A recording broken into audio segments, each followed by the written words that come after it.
Hello friends, welcome to my YouTube channel MS Academy 23। तो आज के वीडियो में हम सीखेंगे पास्ट इंडेफिनिट टेंस। अगर आप सीखना चाहते हो तो वीडियो को स्किप ना करें, अंत तक देखिए। पास्ट इंडेफिनिट टेंस, तो पास्ट इंडेफिनिट टेंस किसे कहते हैं या क्या होता है, इसकी पहचान क्या होती है। पहचान आ ई उ ए आर, यानी जो हिंदी सेंटेंस होते हैं उनके अंत में अगर हमें हिंदी में सीखना है, हम हिंदी से इंग्लिश ट्रांसलेशन करना सीख रहे हैं, तो हमें हिंदी से इंग्लिश सीखना है तो हमें हिंदी की पहचान पता होना चाहिए। तो पास्ट इंडेफिनिट टेंस की पहचान होती है इस टेंस के हिंदी वाक्यों के अंत में। हिंदी वाक्यों के अंत में क्या आना चाहिए, आ ई उ ए, यानी एक साउंड निकलेगी। जैसे ये दिया राधा ने चाय नहीं पी, तो क्या निकल रहा है, ई। कैसे ही अनीता बाजार क्यों गई, तो क्या निकल रहा है, इसमें भी ई। हम नदी में कूदे, क्या निकल रहा है, ए। क्या तुमने इस पाठ का अध्ययन किया, तो क्या निकल रहा है, आ। तो इस तरीके से हम पहचान कर सकते हैं। और ये आपके स्ट्रक्चर दिए गए हैं, यानी इन्हें हम कैसे बनाएंगे। तो देखो, अफर्मेटिव सेंटेंस को बनाने के लिए सब्जेक्ट प्लस वर्ब की second form plus object plus ETC। तो सब्जेक्ट वर्ब की second form object ETC। Negative में सब्जेक्ट डेड नॉट, यानी इसमें जो हेल्पिंग वर्ब है वो डेड आ जाएगी और डेड के बाद नॉट आ जाएगी। नॉट के बाद फिर क्या है, जो वर्ब की सेकंड फॉर्म थी वो फर्स्ट फॉर्म में बदल जाएगी, ऑब्जेक्ट ETC। इंटेरोगेटिव सेंटेंस में क्या करती हैं, इंटेरोगेटिव सेंटेंस की पहचान क्या होती है। इंटेरोगेटिव सेंटेंस होता है ना, उसमें क्या शब्द पहले आता है, कौन सा शब्द पहले आता है, क्या, हिंदी में। यदि क्या शब्द पहले है तो ये स्ट्रक्चर दिया गया है, did plus subject plus verb की first form plus object plus ETC plus question mark. और यदि हम क्वेश्चन मार्क नहीं लगाते हैं तो सेंटेंस गलत माना जाएगा। ये डेड आगे तभी आएगी जब हमारा हिंदी का सेंटेंस क्या से स्टार्ट होता है। और यदि क्या, कब, क्यों, कैसे, ये शब्द यदि बीच में आ जाते हैं, जैसे ये क्यों आया है, तो हम इसकी इंग्लिश पहले लिखते हैं, लेकिन इस क्या की नहीं लिखेंगे। यहाँ पे हम इस स्ट्रक्चर से बनाएंगे, लेकिन यही शब्द क्या, कब, क्यों, कैसे, यानी जिनको हम WH वर्ड्स भी बोलते हैं, अगर वो बीच में आ जाते हैं तो उनकी इंग्लिश हम पहले लिखते हैं, उसके बाद फिर हम इस स्ट्रक्चर के हिसाब से बनाते हैं। फिर इंटेरोगेटिव नेगेटिव सेंटेंस में क्या होता है, इंटेरोगेटिव नेगेटिव सेंटेंस जैसे कि इसमें दिया होगा क्या राधा ने चाय नहीं पी, तो देखो ये इंटेरोगेटिव सेंटेंस हो गया और नेगेटिव भी हो गया, यानी दोनों हो गया इंटेरोगेटिव नेगेटिव सेंटेंस, जिसमें हम कैसे बनाते हैं, did plus subject plus not plus verb की first form plus object plus ETC plus question mark. तो देखो अब हम इन्हें बनाएंगे और इन्हें आपको बड़ी आसानी से समझाएंगे, इसलिए इसको देखें और समझें। तो देखो पहला सेंटेंस है राधा ने चाय पी, तो ये कौन सा सेंटेंस है, अफर्मेटिव, राधा ने चाय पी। तो अफर्मेटिव में सबसे पहले क्या है, सब्जेक्ट, सब्जेक्ट क्या है, राधा, राधा के बाद क्या है, वर्ब की सेकंड फॉर्म। अब वर्ब की सेकंड फॉर्म क्या है, पीना, यानी जो क्रिया क्या है इसमें, पीना। तो पीने की हम क्या लगाएंगे, हम क्या लगाएंगे इसमें, ड्रिंक नहीं लगाएंगे, हम लगाएंगे टुक, यानी, और चाय की क्या लगाएंगे, टी। अब आपके मन में क्वेश्चन होगा कि सर यहाँ पर टुक क्यों लगाया, यहाँ पर ड्रंक क्यों नहीं लगाया, यानी ड्रिंक की सेकंड फॉर्म क्यों नहीं लगाई, टेक की सेकंड फॉर्म क्यों लगाई। तो मैं आपको बता दूं, जो चाय होती है उसको हम पीते नहीं हैं, हम लिख रहे हैं, क्योंकि लिखने में सेंटेंस अच्छा होता है। यहाँ पे हम ए भी लिख सकते थे कि राधा ने चाय ली, तो वो जो हम पीते हैं, जिसको हम पीने से उच्चारण करते हैं, लेकिन हम उसको लेते हैं, यानी जब हम चाय को लेते हैं तो हम यानी स्वाद ले लेकर पीते हैं, इसलिए यहाँ पर टुक आता है। और जब हम दूध को पीते हैं, क्योंकि चाय गर्म होती है, अब तुम कहोगे दूध भी गर्म होता है, तो ज़्यादातर दूध को ठंडा करके एक साथ में पी जाते हैं। कहने का मतलब सिंपल लैंग्वेज में बोला जाए तो जिस चीज़ को हम एक साथ में पी जाते हैं उसके लिए ड्रिंक लगता है, और जिसको हम धीमे धीमे पीते हैं उसके लिए टेक लगता है। तो आपको समझ में आ गया होगा। तो यहाँ पर राधा टुक टी यानी वर्ब की सेकंड फॉर्म।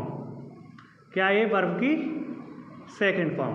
ए ऑब्जेक्ट और ए क्या है अपना सब्जेक्ट। सेकंड है राधा ने चाय नहीं पी, तो ये कौन सा है? नेगेटिव। तो नेगेटिव में हम कैसे बनाएंगे? सब्जेक्ट क्या है? राधा, यानी कर्ता क्या है? राधा। कौन पी रही है चाय? राधा।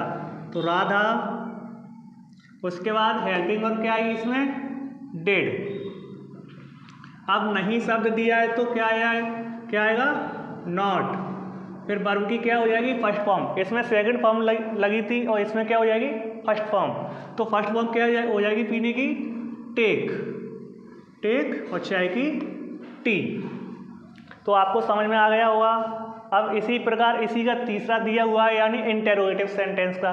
तो इंटेरोगेटिव सेंटेंस में हम क्या करेंगे? क्या शब्द पहले लगाए तो उसकी इंग्लिश हम नहीं लिखते हैं, और यदि क्या, कब, क्यों, कैसे ये शब्द यदि बीच में लगे हैं तो इसकी इंग्लिश पहले लिखते हैं, उसके बाद हम इस वाले स्ट्रक्चर के हिसाब से सेंटेंस को कंप्लीट करते हैं। तो देखो इसमें तो क्या आगे लगा है, तो हम क्या की इंग्लिश नहीं लिखेंगे। तो हम किससे स्टार्ट करेंगे? डिड से। तो इंटेरोगेटिव सेंटेंस है डिड। डिड के बाद क्या है? सब्जेक्ट राधा।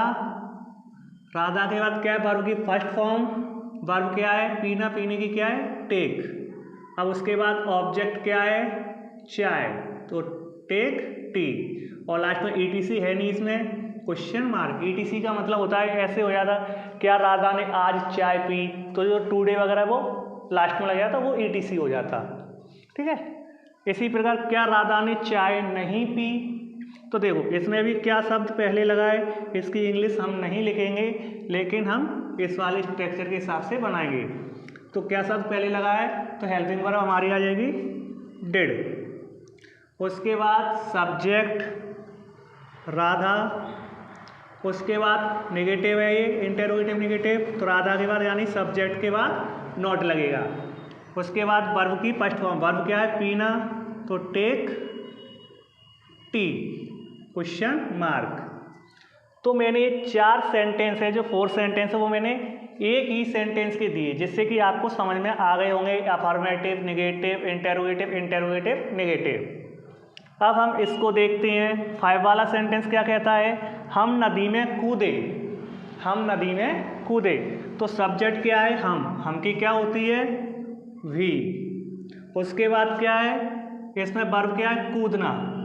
तो देखो जो एक्शन होता है वही हमारी वर्ब होती है। हम क्या कर रहे हैं इसमें? हम क्या कर रहे हैं? कूद रहे हैं। खाना, पीना, रोना, सोना, धोना, ये सब क्या होती है? हमारी एक्शन यानी वर्ब होती हैं। तो हम इसमें कौन सी क्रिया कर रहे हैं? कूदना।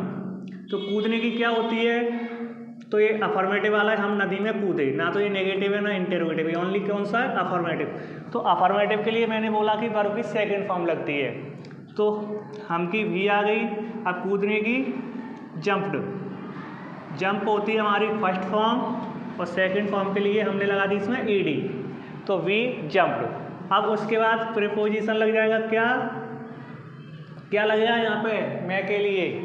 अब आपके मन में होगा कि इन लगेगा, लेकिन यहाँ पर इन नहीं लगेगा, यहाँ पर लगेगा इनटू द रिवर। अब आप सोच रहे होंगे कि इसमें इनटू कहाँ से लग गया, ये इनटू कहाँ से आया? तो ये प्रीपोजिशन है। क्या है? प्रीपोजिशन है। इनटू जब लगता है, इन और इनटू का अर्थ यानी मीन्स में होता है, लेकिन एक कब लगता है? जब नॉर्मल बात हो रही हो मैं की, तो इन लगाते हैं। लेकिन इनटू जब लगता है जब कोई चीज़ मोशन के साथ होती है, यानी गति के साथ होती है, या फिर एक दूसरा नियम और है, एक दूसरे नियम में ये जब लगता है जब चेंज की बात होती है, यानी परिवर्तन की बात होती है।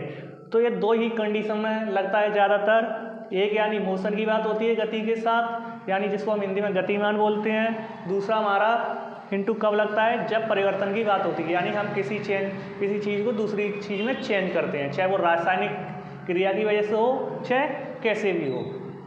जैसे आप मिट्टी से सोना बनाने की बात कर रहे हो, दूध से दही की बात कर रहे हो, तो वहाँ पे क्या लगेगा हमारा? इनटू लगेगा प्रीपोजिशन में, ठीक है। क्योंकि यहाँ पे क्या कर रहे हैं हम? नदी में कूदे, तो ये क्या है? कूदे। तो कूदने के लिए क्या किया इन्होंने? गति के साथ गए, यानी मोशन हुआ। अब ये फास्ट, अब जैसे कोई नदी है, अब नदी में यहाँ से कूदेंगे तो ये धीमे धीमे तो आएंगे नहीं, फास्ट आएंगे। तो फास्ट क्या आएंगे? एक तरीके से छलांग लगाई और वो कूद गए हैं, चाहे वो कुएं में कूदे चाहे नदी में कूदे, उसके लिए प्रीपोजिशन इनटू लगेगा। ओके। इसी प्रकार अनीता बाजार क्यों गई? अब देखो इसमें क्या हुआ, ये इंटेरोगेटिव सेंटेंस है। कौन सा है? इंटेरोगेटिव। इंटेरोगेटिव क्यों है? क्योंकि इसमें भी क्यों बीच में है, लेकिन इसकी इंग्लिश हम पहले लिखेंगे। जब बीच में आता है तो उसकी इंग्लिश हम पहले लिखते हैं। तो क्योंकि इंग्लिश आ जाएगी वाई, और वाई के बाद पूरा हमारा जो नियम रहेगा, जो रूल्स रहेगा, जो स्ट्रक्चर रहेगा, वो इस हिसाब से रहेगा। तो देखो वाई के बाद डिड, डिड के बाद क्या है? सब्जेक्ट, सब्जेक्ट क्या है? अनीता, अनीता के बाद क्या है? वर्ब की फर्स्ट फॉर्म, और वर्ब क्या है? जाना। तो जाना क्या है? जाना क्या है? जाने की क्या होती है? गो, लेकिन यहाँ पे सेकंड फॉर्म वगैरह कुछ नहीं लगेगी, यानी वर्ब की फर्स्ट फॉर्म लगेगी। वाई डिड अनीता गो, अब गो हो गया, उसके बाद कहाँ जा रही है, यानी कहाँ गई? मार्केट। तो हम जाने के लिए टू का यूज करते हैं, गो टू मार्केट, और लास्ट में लगा रहे हैं हम क्वेश्चन मार्क। ध्यान रखें, अगर यदि आप इंटेरोगेटिव वाला दिया है तो यदि आपने सिंबल नहीं लगाते, आप क्वेश्चन मार्क नहीं लगाते हो, तो आपका सेंटेंस गलत माना जाएगा। नेक्स्ट है हमारा, मोनिका ने खाना नहीं खाया। तो देखो ये कौन सा है? इंटेरोगेटिव, वो नेगेटिव वाला। कौन सा है? नेगेटिव वाला। तो हमारा सब्जेक्ट क्या है? मोनिका। मोनिका के बाद क्या है? डिड। उसके बाद क्या आ जाएगा? नॉट। अब वर्ब क्या है? वर्ब की फर्स्ट फॉर्म, वर्ब क्या है? खाया। और खाते की क्या होती है? जो खाया, तो क्या होती है? खाने की एट, एटी ईट। वर्ब एट होता है, वर्ब की सॉरी यहाँ पे फर्स्ट फॉर्म आ जाएगी, तो क्या आ जाएगा? ईट आ जाएगा। ईट, और क्या खाया? खाना। तो क्या हो जाएगा? फूड। यानी अफर्मेटिव वाला होता है तो सेकंड फॉर्म होती है, और बाकी के सब में क्या होती है? वर्ब की फर्स्ट फॉर्म होती है। तो Monica did not eat food. उसके बाद क्या तुमने इस पाठ का अध्ययन किया? तो देखो ये इंटेरोगेटिव वाला है, क्या शब्द पहले लग गया तो इसकी इंग्लिश हम नहीं लिखेंगे। तो हम क्या करेंगे? स्ट्रक्चर के हिसाब से बनाएंगे। सबसे पहले डिड, डिड के बाद सब्जेक्ट क्या है? तुमने, तुमने की क्या आ जाएगी? यू। यू के बाद क्या है? क्या तुमने इस पाठ का अध्ययन किया। अब वर्ब, वर्ब क्या है? अध्ययन करना, और अध्ययन करने की क्या होती है? स्टडी। तो वर्ब की क्या आएगी? First form, did you study. अब किसका अध्ययन किया? इस पार्ट का। तो ऑब्जेक्ट क्या हो जाएगा? This chapter, question mark. क्या तुमने इस पाठ का अध्ययन किया? Did you study this chapter. मुझे आशा है कि आपको यह वीडियो पसंद आई होगी, आपको सेंटेंस कंप्लीट समझ में आए होंगे past indefinite tense. Next video हमारी होगी फ्यूचर इंडेफिनिट टेंस की। हम रूल्स बाय रूल चलेंगे। फ्यूचर इंडेफिनिट टेंस के बाद फिर हमारा प्रेजेंट कंटिन्यूअस आएगा, उसके बाद हम पास्ट कंटिन्यूअस करेंगे। हम इसी प्रकार से, इसी स्ट्रक्चर के हिसाब से हम सीखेंगे। अगर वीडियो आपको पसंद आई हो तो लाइक, कमेंट, शेयर और सब्सक्राइब करें। जय हिंद फ्रेंड्स।